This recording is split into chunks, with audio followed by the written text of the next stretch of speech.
I'm Valerie Dawson, and today we're making cheesecake chimichangas. So good, seriously, they're amazing. I can't wait to show you how easy they are to make. This video recipe was inspired by Ashley Marie. The link to her video will be in my description box below. Don't forget to subscribe so you don't miss any of my upcoming recipes, and let's get started. So we're going to prep this chimichanga just like we would be putting together any other normal cheesecake. We're going to start with the crust. I'm using the Kellogg's graham cracker crumbs this time, but any graham cracker or cookie that you can crumble would be great for this crust. So this is already going to be kind of odd because it's a fried chimichanga cheesecake. I'm going with just standard ingredients. I'm going to add some sugar and some melted butter and then just mix them together in a bowl. Now it's time to make the filling of our cheesecake. I'm using 1 pound of cream cheese, room temperature, to get started. You're going to beat that until it's smooth. Then we're going to add our sugar. Now add the vanilla. Now notice I'm using my KitchenAid Professional 5+ 5-quart bowl lift standard mixer. Instead of mixing it all by hand, I don't even own a hand mixer. It's the same amount to clean but less work because you can add all the ingredients as it mixes. It's just easier to do. But yeah, if you're interested in this mixer that I love so much and I have used it on many of my recipes, or maybe I haven't recorded too many yet, but I definitely will be using this in a lot of future recipes, and I have used it plenty of times before and I love it.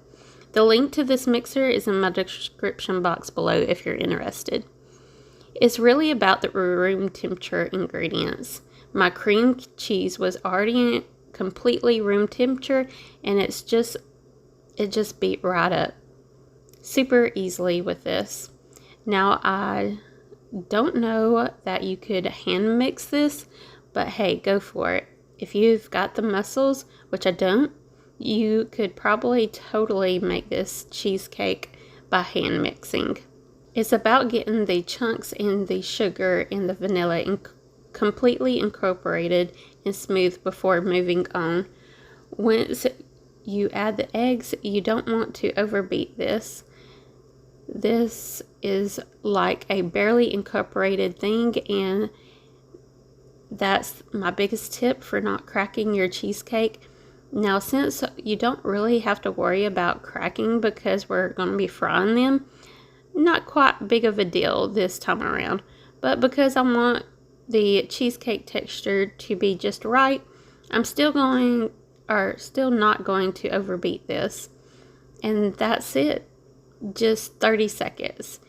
If you're worried about you didn't get your eggs beat in enough to incorporate through the whole thing, if they're broken up, you can just kind of hand mix it or stir at this point with your hand with a little spatula to get the eggs throughout.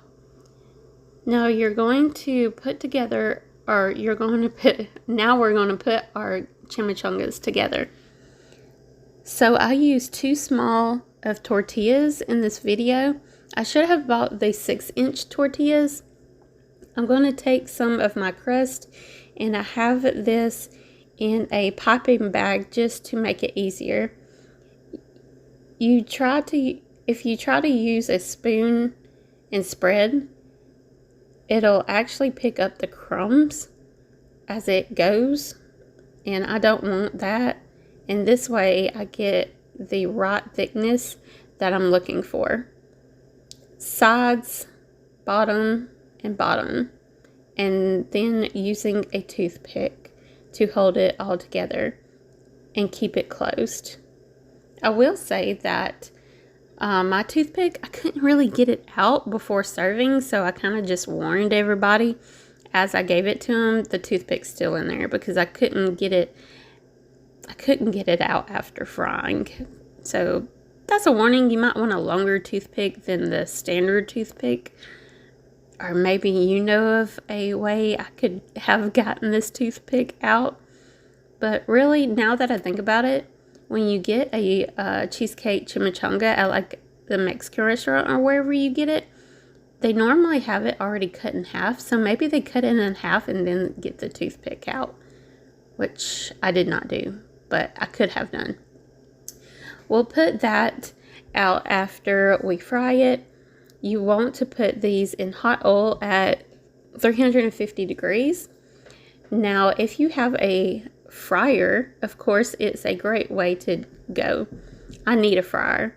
I would love to have the Costway electric deep fryer, 5.3 quart, 21 cup stainless steel, 1700 watt with triple basket, but maybe one day.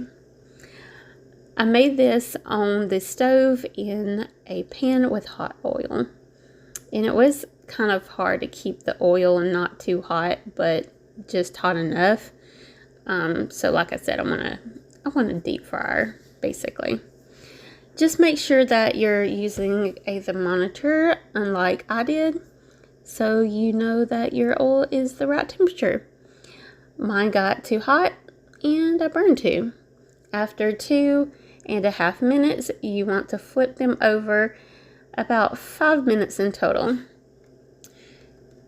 After you pull them out of the fryer, let them drain for a couple seconds on a paper towel before sticking them inside the cinnamon and sugar mixture, which I forgot I needed cinnamon for this recipe, and I used it in the garden this morning to get rid of some ants. So yeah, don't forget it's your cinnamon, but it still tasted good with just sugar. Remember, these are hot, so don't stick your hands in there. Move it side to side and do the next one. You don't want to wait too long, or the cinnamon and sugar won't stick. And it's all done. Seriously, such a simple recipe, and you can change it up, adding different toppings. Now this recipe makes 12 chimichangas, so I froze 6 of them before frying, and then next time I want them, I'll just warm up some oil and fry those, and we'll have fresh cheesecake chimichangas. And I did it the next day, and it turned out awesome. It actually was better the second day, to be honest, because the cheesecake was still kind of cooler, and the outside was more crunchier. I don't know, it just held its shape a little bit better, in my opinion. We're going to enjoy these 6 for now. Look how good this looks. That center looks amazing. Alright, time for that bite. Don't forget that toothpick though, like I was saying earlier. This is amazing, seriously, so good. I had my first cheesecake chimichanga at a restaurant a year ago and fell in love. I had to try to make it myself, and finally I have. It's so much easier than I even expected it to be. It tastes amazing, the results are great, and it only could get better. I seriously can't wait to make this again and again and again. If you have a recipe idea that you want me to do sometime this year in 2023, don't forget to let me know as well. I want to make sure that I'm making recipes that you want to learn about and see more of. I have a lot of awesome recipes planned, so don't forget to subscribe. You're not going to want to miss these, and thanks for watching, and until next time, I will see you Betties on my next video. Bye!